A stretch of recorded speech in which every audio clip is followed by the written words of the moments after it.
This is Fred Beck from Fred Talk Exciting, proudly sponsored by Empire Fight Store. Today I'm very lucky in Fight Week to be joined by Jamie Moore. Jamie, how have you been then, mate? What have you been up to? I'm all right, thank you, mate. We've just landed in Fight Hotel last night, so we got in here about 10:30 last night. So all settled in now, ready to get the party started. Is it a nice hotel? Yeah, we're in the Crown Plaza, so getting well looked after, mate. Yeah. Oh, that's all right then. So tell me, Jamie, your fight that Jack Catterall takes on Josh Taylor, the undisputed titles, this Saturday. How do you prepare for a fighter like Josh Taylor? He's just so complete. Obviously, it's a more difficult task. The higher up the rankings you go and the level. So you have to prepare for him in the same way you do with everybody else, except sometimes the details got to be sort of fine-tuned, and you've got to also have a fighter who is capable of implementing the tactics and the game plan, what you advise them to do. So I know I've got a fighter in Jack Catterall who's skillful enough, talented enough, disciplined enough to follow it through.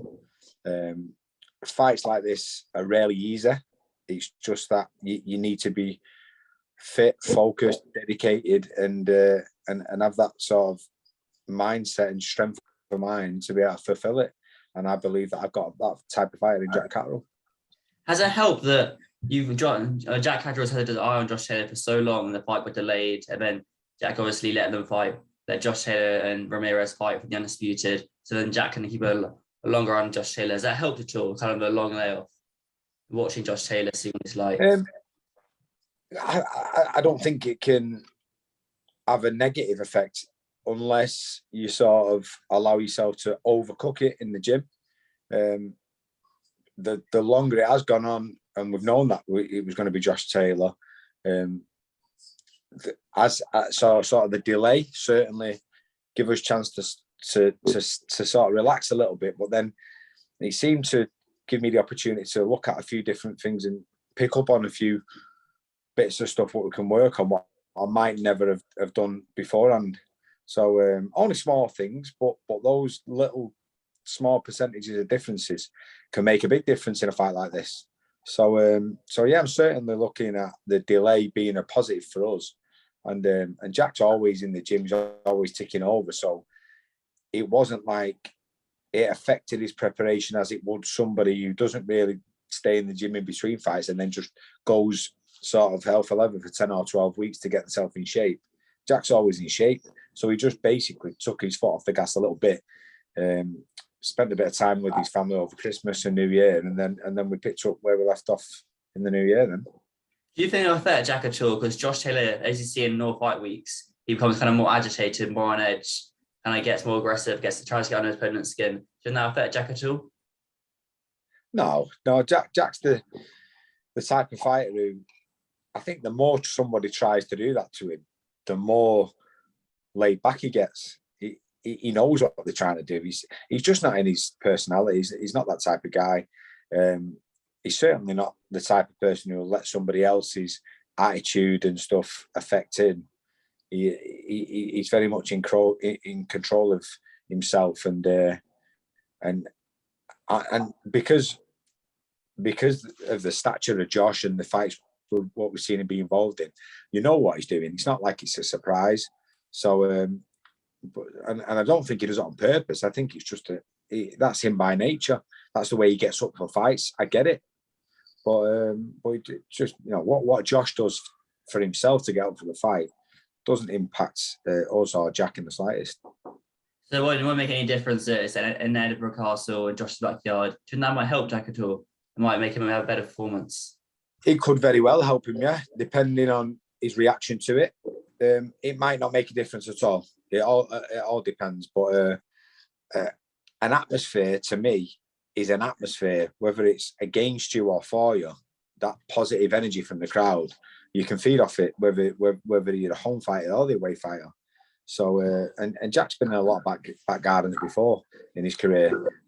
Obviously not to this extent, but nevertheless, it's all good preparation to make sure he's ready for it. Okay, that's quite interesting then. Have you ever had a fighter, or has he been trainer, been a coach and trainer for years. Have you ever had a fighter that's fought for all the undisputed titles, all the belts on the line at once? No, I never had anyone fight for the undisputed. Obviously, I fight for a few world titles, won some, lost some, but never for all the marbles. So this year's the first for me, and I'm excited for it myself. What do you think it would mean for you and the whole camp, then including Jack, if Jack was to win on Saturday? It would be over the moon. The way sort of our ethos as a gym and as a team is, we're all for the fighters, and in whatever their goals and ambitions are. Our job is just to help them fulfil whatever their goals and ambitions are. So for Jack to climb to the top of the mountain and become undisputed, we'd be over the moon. Be so happy for him. He's such a great lad. He's got a young family, and you know, the same, similar to a lot of fighters in the sense that he's dedicated his whole life to it. But there's just something different about him. He's got that something special, and he's gonna take something like that to beat Josh Taylor. He's a phenomenal fighter. But I know I've got the fighter in Jack Catterall who can do it. Would that be the best moment in your coaching career or your whole boxing career, do you think, if Jack was to win? Absolutely. I think, my own personal best achievement was winning the Lonsdale belt the first time against Michael Jones. And it surpassed that. Of course it would, because it doesn't get any bigger than that. You know, you're fighting one of the best pound for pound fighters in the world for all the marbles. And when he beats him on Saturday night, I think for the rest of my life, in terms of from the boxing sense, that'll take some topping. Yeah, certainly would do. Understood. What would you do with all those belts, though, carrying them around? That'd be a bit of pain. Mate, it's not my job to carry him. It's his job to carry him. So I think he'll probably have to get a trailer or something like that and get on the back of his car. You have all those suitcases, don't you, that come in all... Oh, but it's always like 2 months later, you get all those suitcases of the WBC belt, the Over magazine, all those sort of things. But I'm cautious of your time. I know you've got the public workout later today, but you see the new Peaky Blinders. It's coming soon. I think it's in... What's the day? It's coming next month, is it? Or is it this month? Sunday, I think it comes out, doesn't it? Oh, perfect then. Yeah, I think after the fight. Yeah, I think it comes out Sunday. So we'll have a road trip down. We'll probably be on the phone and talking about how good the victory was on the way home, and then we'll get back and crack open a bottle of champagne, celebrate the win, and watch Peaky Blinders. That sounds pretty nice. That's probably a way to end the interview. All right, Jamie. Best of luck for Saturday. I'm sure we'll catch up soon, mate. Thank you. Top man. Cheers, Fred. Nice one, mate.